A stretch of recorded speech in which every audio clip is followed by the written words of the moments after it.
Hi guys, today we'll look into a scenario in which Britain and Germany go to war in 2022. And to start it, Britain declares war. Well, it's the United Kingdom. But do we really need kingdoms? Question mark. Oh yeah, because it's the United Kingdom. We can't get rid of the United Kingdom. No, not select all. And well, we are ready.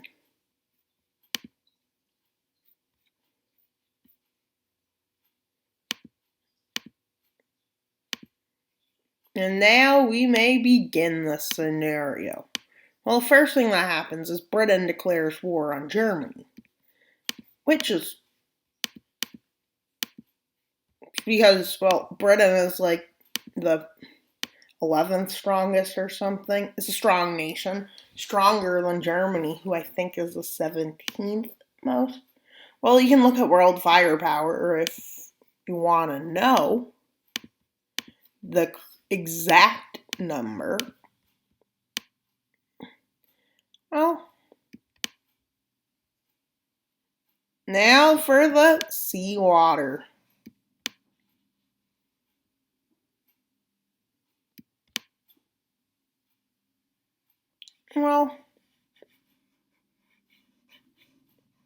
Well, this is what they occupy in the waters. But likely they're going to go through the North Sea. And they're likely going to end up at war with Denmark, because what do they always do? They always end up at war with Denmark, so they push. Meanwhile, Germany's water goes just straight. Denmark doesn't care. Britain catches on to this, and they push north.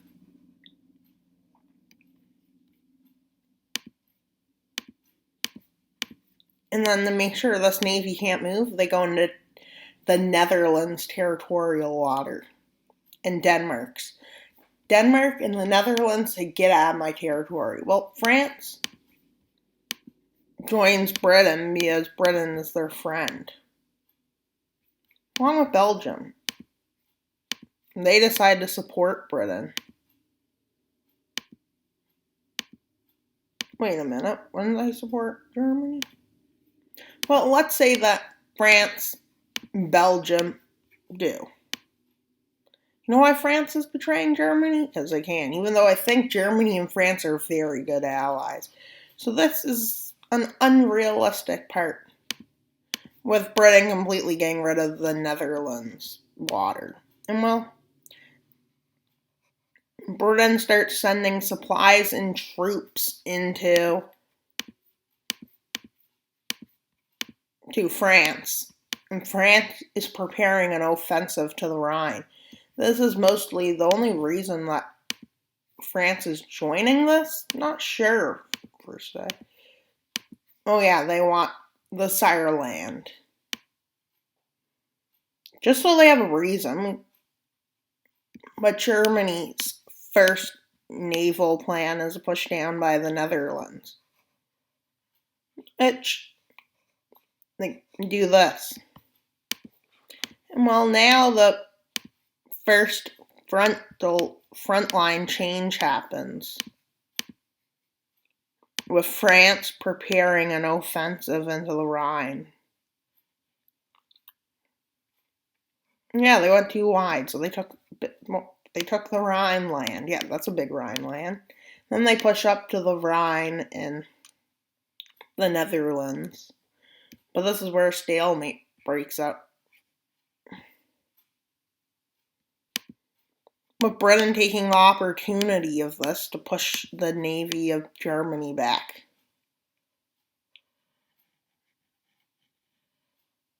Well, Poland stays neutral in this. And while Britain manages to pull off a successful naval campaign in Schleswig-Holstein, cutting off Denmark, making Denmark fall in 6 hours. Yeah, and somehow they took islands. You know how they did? Because somehow they didn't. Yeah, they do take over Denmark. And now this is what they occupy. And how come one of Denmark's islands I didn't color in? Maybe Poland annexed it. What?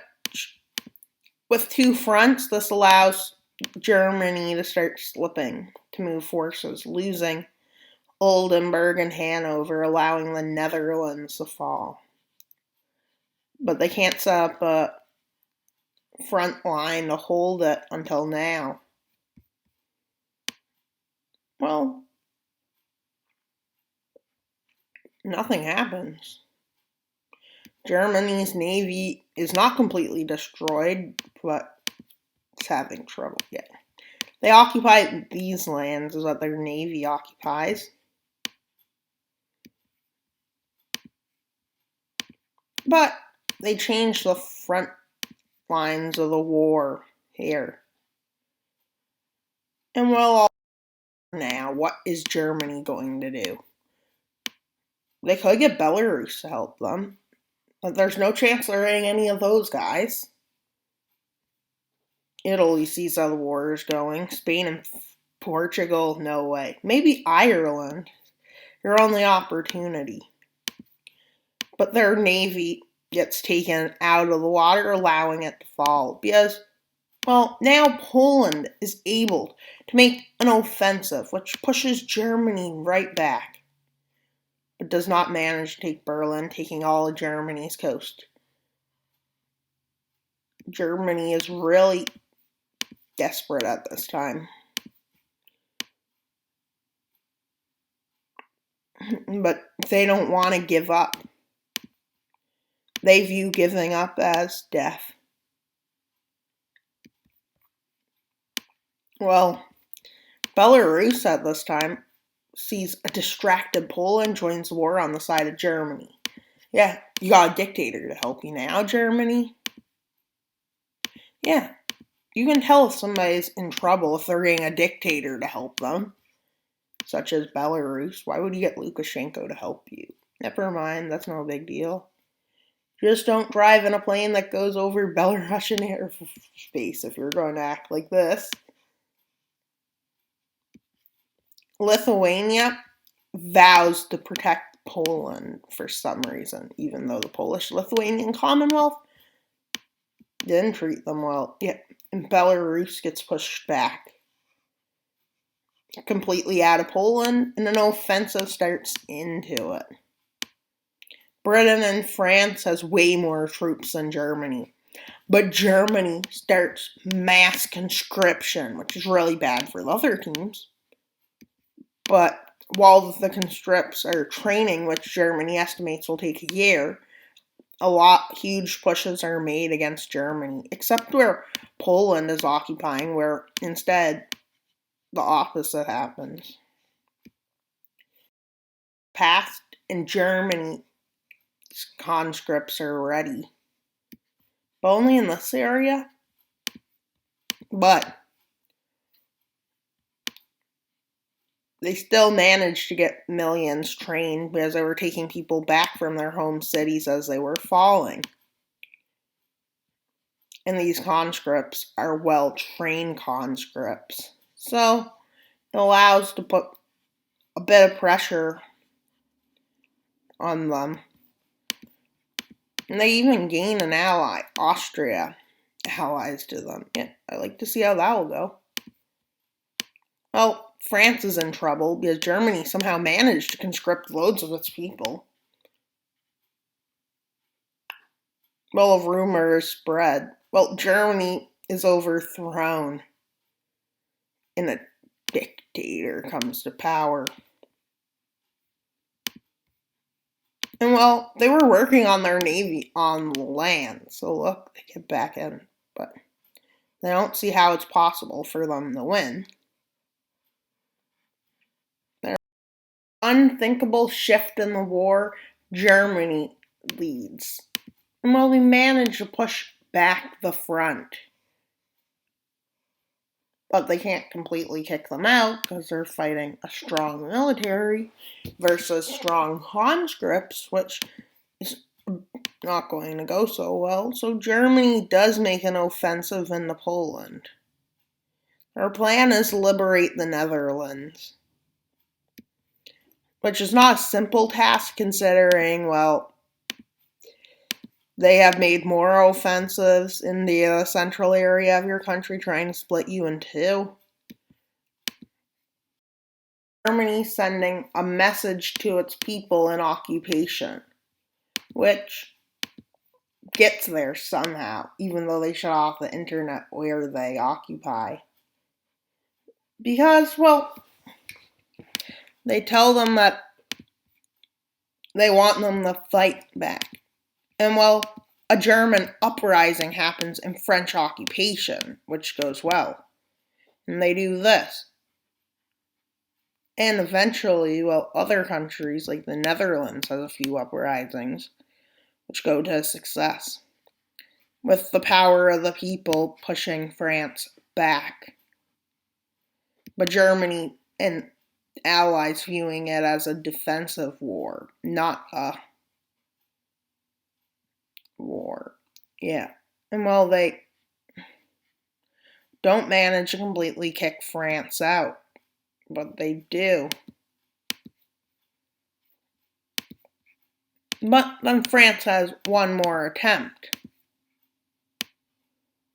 which goes slightly successful into Germany, which occupies about this much land. Meanwhile, Germany enters further into Poland. Meanwhile, they still push north. Eventually, they come to a compromise and sign a treaty.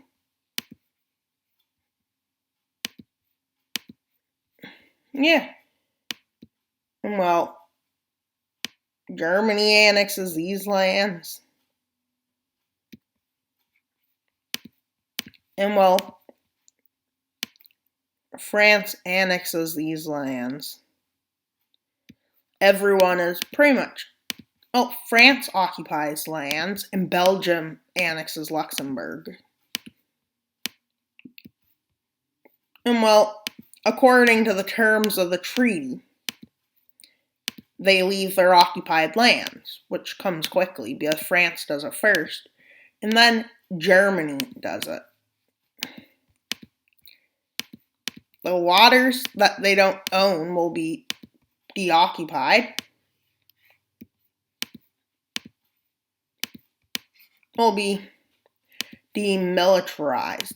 The treaty lands will be annexed. Germany annexes Austria. It's one of the terms of the treaty.